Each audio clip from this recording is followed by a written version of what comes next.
हिमाचल प्रदेश और गुजरात के नतीजे सामने आने के बाद कांग्रेस में एक बार फिर पायलट और गहलोत का मुद्दा उछल गया। इन चुनावों में कांग्रेस ने सचिन पायलट को हिमाचल और राजस्थान के मुख्यमंत्री अशोक गहलोत को गुजरात की जिम्मेदारी सौंपी थी।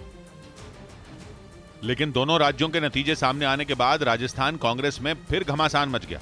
ऐसा इसलिए क्योंकि चुनाव में कांग्रेस को किस राज्य में कितनी सीटें मिली, इसे उन राज्यों के स्टार प्रचारकों से जोड़कर देखा जा रहा है। गुजरात में बीजेपी ने रिकॉर्ड जीत हासिल की, जबकि कांग्रेस वहां 20 सीटों के लिए भी तरस गई।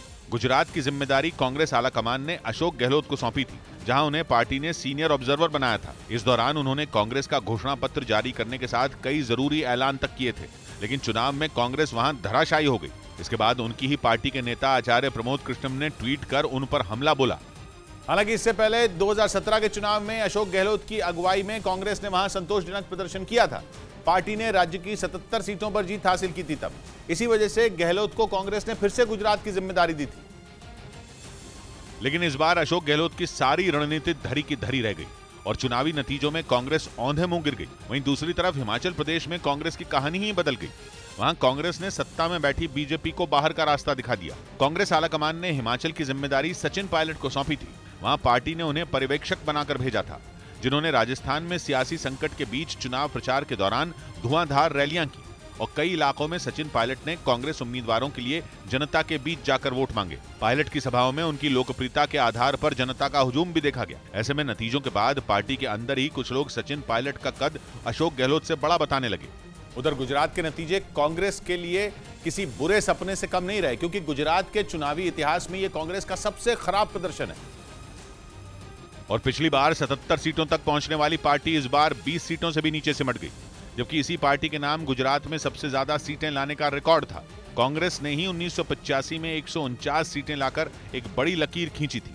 हालांकि इस बार बीजेपी ने 156 सीटों के साथ उस लकीर को छोटा कर दिया और कांग्रेस को गुजरात में अब तक की सबसे बड़ी हार झेलने के लिए मजबूर होना पड़ा। गुजरात में कांग्रेस को 2012 में 61 सीटें मिली थीं, जो 2017 में बढ़कर 77 तक पहुंच गईं। लेकिन 2022 में उसे करारी हार मिली और उसे महज 17 सीटों पर संतोष करना पड़ा। इतना ही नहीं, कांग्रेस का वोट प्रतिशत भी बुरी तरह गिर गया। 2012 में उसे 39% वोट मिले थे, जो 2017 में बढ़कर 41% हो गए थे। लेकिन इस बार के चुनाव में उसे सिर्फ 27% वोट ही मिले। हम देखेंगे, फिर उसको सुधारने की कोशिश करेंगे, जहां कुछ कमियां हैं उसको भी ठीक करेंगे। हालांकि कांग्रेस हिमाचल प्रदेश में जीत हासिल कर अपनी पीठ जरूर थपथपा रही है।